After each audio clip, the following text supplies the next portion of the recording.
So let's practice solving two variable linear systems. And that's what this problem is right here. This is absolutely a critical algebra skill that you must master if you are, of course, taking algebra or some of the course that involves algebra.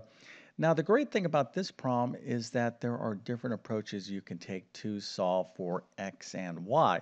But what I want to be doing here is I'm going to be solving this in real time. And the value of this video is not just to watch me solve the problem. I mean, that's like has some value, but the real value I think is going to be my commentary. So I'm going to try to give you some insight on what is going through my brain when I look at a problem like this. Like, okay, what are some considerations? What's going on? What does this really kind of represent? So that's kind of the real, I think, value of this video. But if you can solve this system, that is fantastic. Of course, you are looking to solve for the variables x and y. And again, there are different methods you can use to solve this system. But if you can solve it, well, go ahead and put your answer into the comment section. And then, of course, you'll watch me solve this problem in real time. But before we get started, let me quickly introduce myself. My name is John, and I have been teaching middle and high school math for decades. And if you need help learning math, well, check out my math help program at tcmathacademy.com. You can find a link to that in the description below. And if this video helps you out, or if you just enjoy this content, make sure to like and subscribe, as that definitely helps me out. So, as I kind of promised, this whole video is about trying to get a little bit of insight what goes on in my brain. Now, again, I've been, studying math for decades and decades, taught math. So, I've done thousands and thousands and thousands of problems, in terms of systems. Okay. So you just get better anytime, you stick with something for a long time and you do a lot of it, you're just naturally going to get better. So, of course, I have, probably more experience than a lot of people. That doesn't make me any smarter or any better or any, let's say, more effective. Okay. But experience does count. And what's going through my brain is this. I'm like, oh, okay, here is a two variable x and y linear system. Now, I'm just going to give you kind of some general commentary. So anytime you have two variables, let's say right here, x and y, typically you will need two equations. So I have one equation here and one equation here because I'm looking for two variables, right? So x and y, well, here, to actually find the value of x and y, I can't solve for x and y with just one equation, okay? So I'm going to need two equations, and so of course we have two equations here. But, what's going through my brain is like, oh, okay, I have a linear system, and descriptions, count, in math. Let me just actually write this out. A linear, actually to be more specific, this is a two variable linear system, okay? So a system, this is a huge topic in math. And, I'm not going to try to describe fully what a system is, but I will kind of graphically tell you what's going on here. Okay, so two variable linear. So what's the root word here? Well, it's line. Okay, so this is a two variable line system. Okay, so really what's going on, or graphically, the way you can think of this problem is that we have one line and another line. These are two linear equations. So we can just call this like line 1 and line 2. And if you're like, oh, okay, Mr. YouTube Math Man, I understand what you're talking about. Well, the objective here is that we want to, if this system has a solution, the solution represents the place or the point of intersection. So I have no idea what the actual line is for either one of these equations, so that's not really important. But let's suppose line 1 went this way, okay, and let's suppose line 2 went like this, okay. All right, so if we were to graph these two things and look, well, where's the point of intersection? It's right here. It's a specific x, y ordered pair. It's a specific point, a coordinate on the xy plane, okay, and this point right here lies on both lines. It's on this line and on this line, and this represents the solution to this equation, or to this system, rather. So graphically, this is what's going on. Now, when you actually study how to solve systems, you learn different methods, and actually one of the first methods that you learn is what we call the graphing method. So if you're saying, oh, okay, Mr. YouTube Math Man, I get it. The solution to this two variable linear system is where these two lines cross. So maybe I could just like graph the lines and look where they cross. Absolutely. So if you had some graph paper, you could do that, but there's problems with that technique. It's just not practical because sometimes the point of intersection is some sort of decimal or fractional value, and also sometimes the point is way, way, way out over here. And if you don't have a graph paper large enough to figure out that point out, it just becomes very kind of, it's not a practical way to solve systems, but it is a good way to kind of conceptually understand what's going on.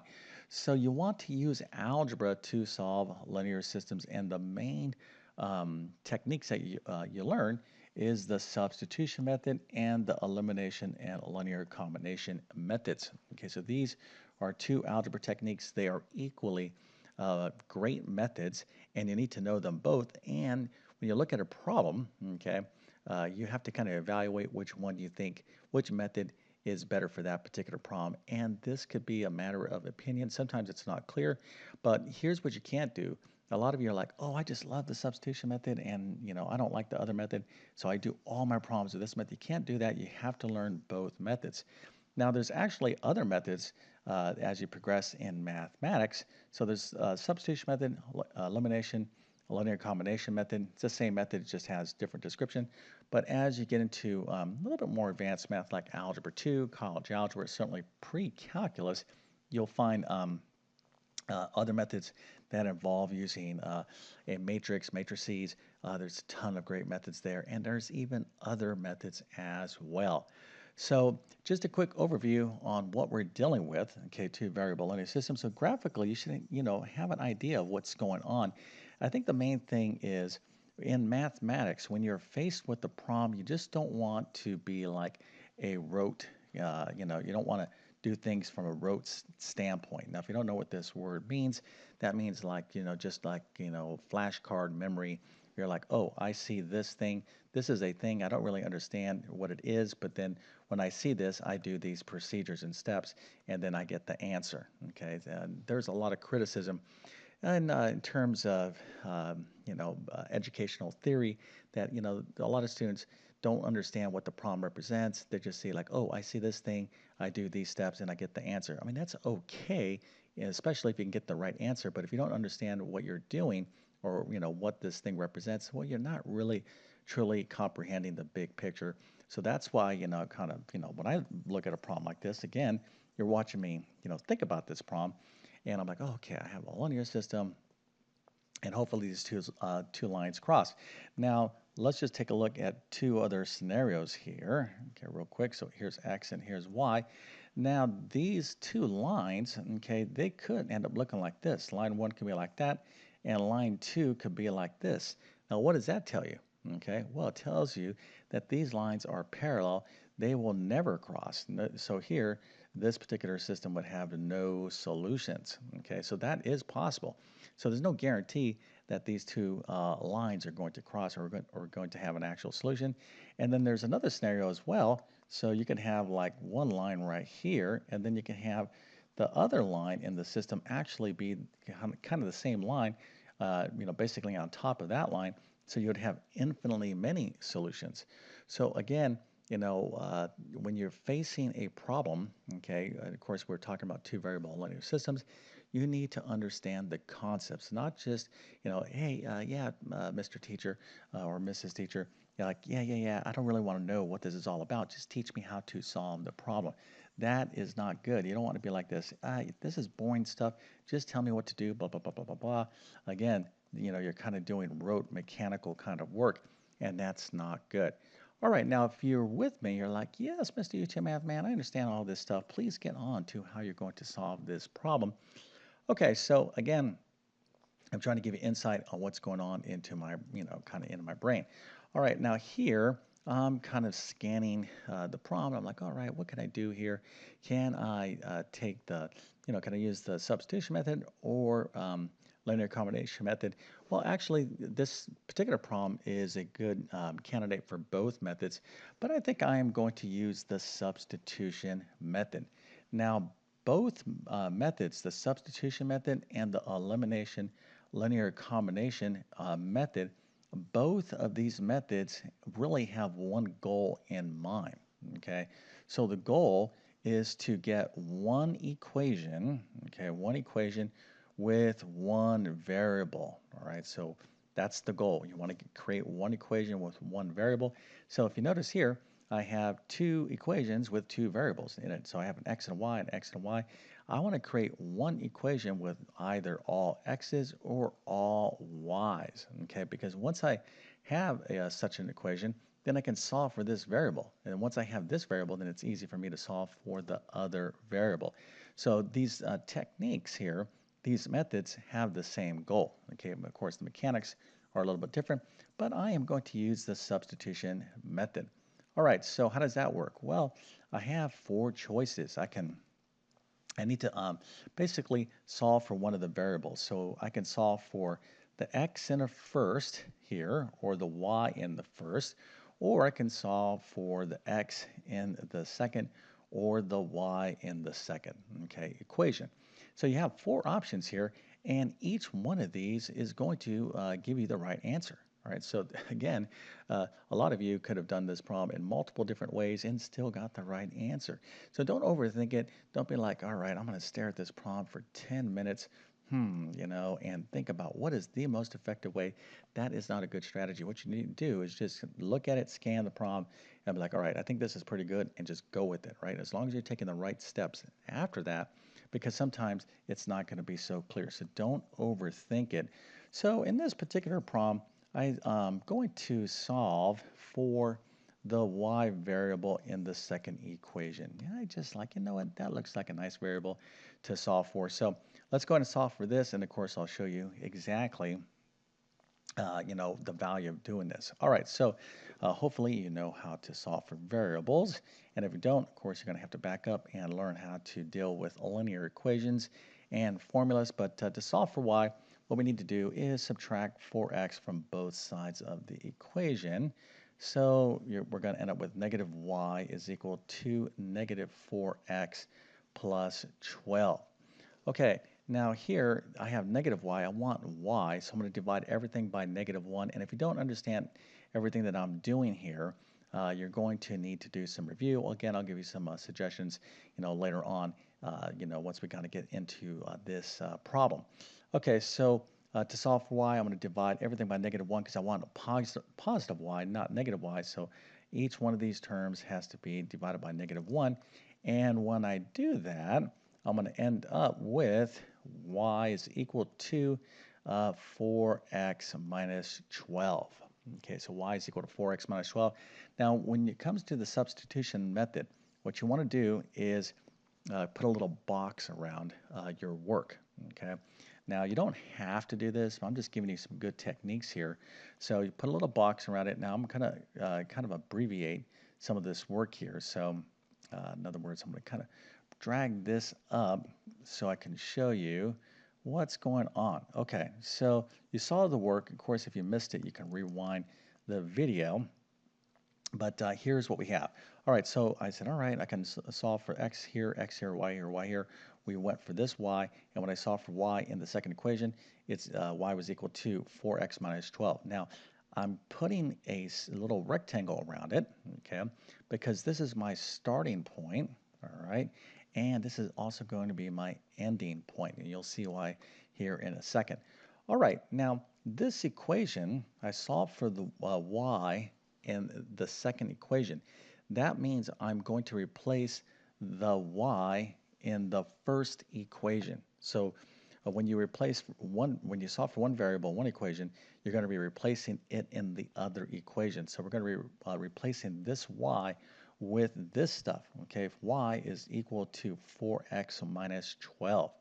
Okay, so let's go and do that right now. So we have 1/4 x minus y, and I'll write this right here, 1/4 x minus y. Matter of fact, I'll write the whole thing out, then we'll do the substitution part, is equal to negative 3, okay?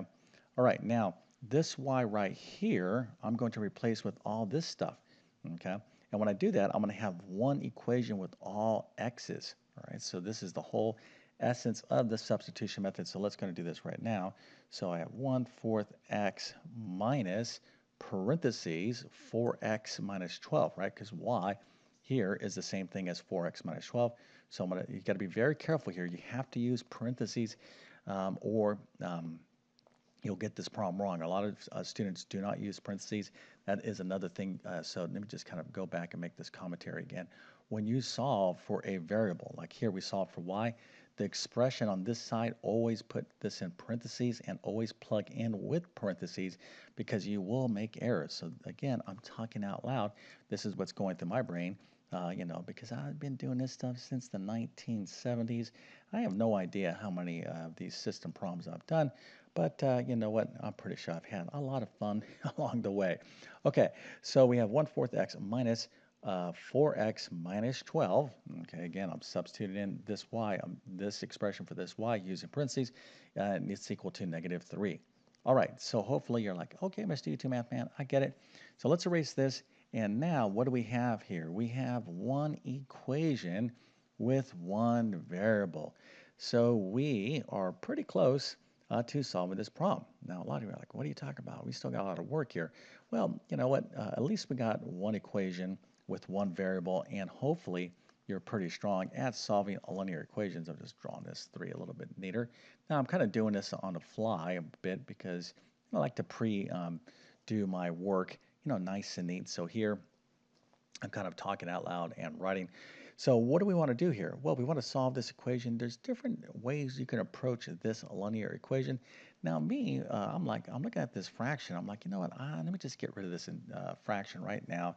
So the LCD is what? Of this entire term, I have 4 down here as a denominator.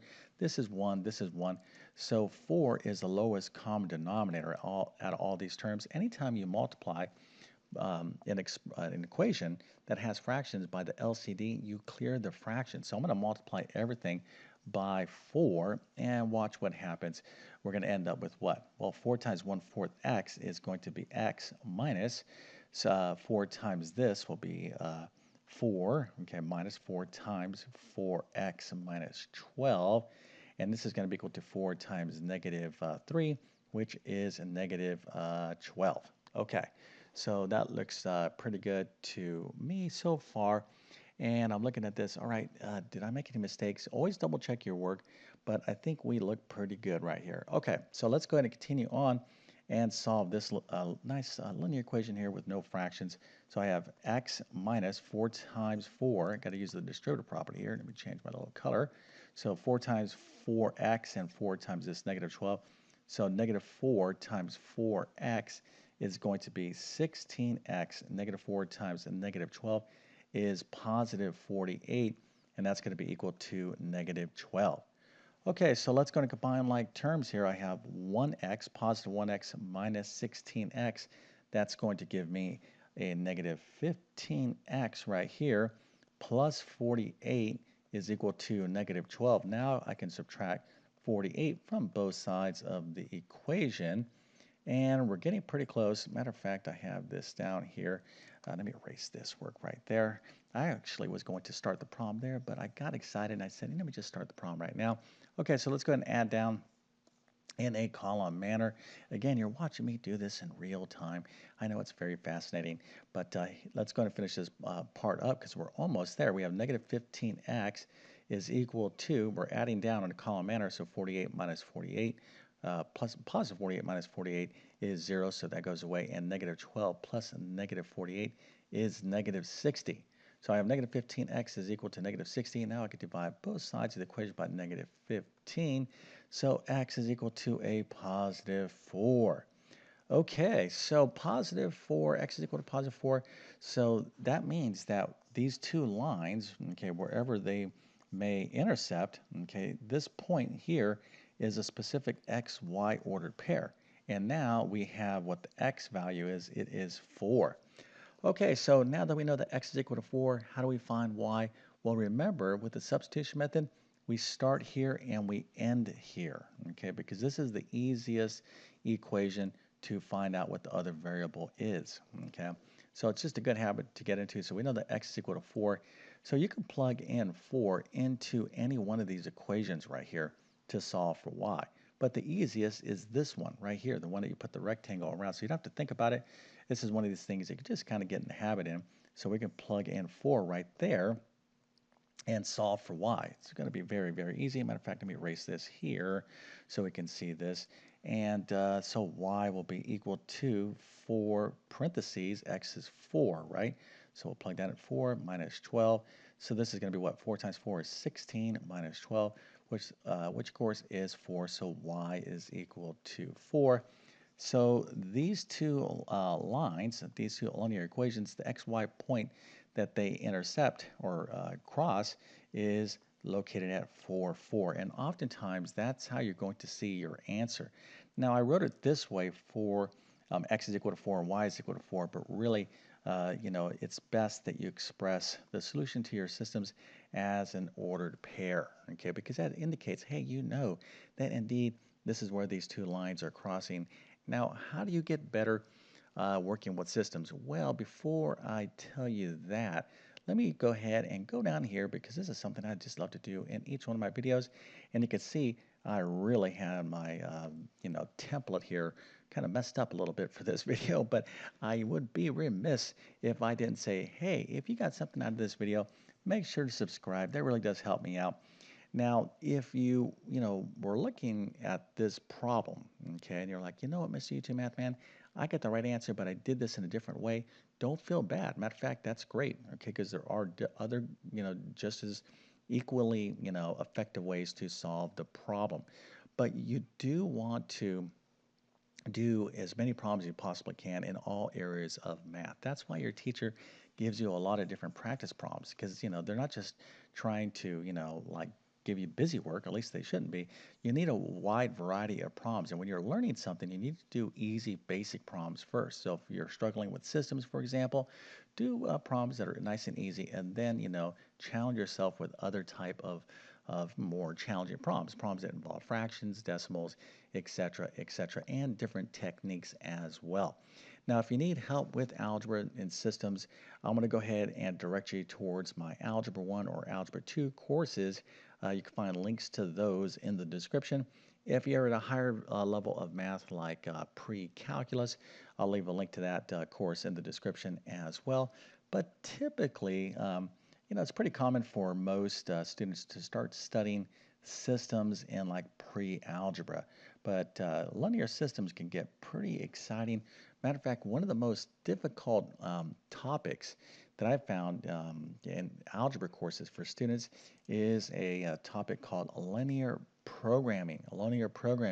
And it involves systems and it's basically word problems. And even strong students are like, oh my goodness, those problems they are so confusing.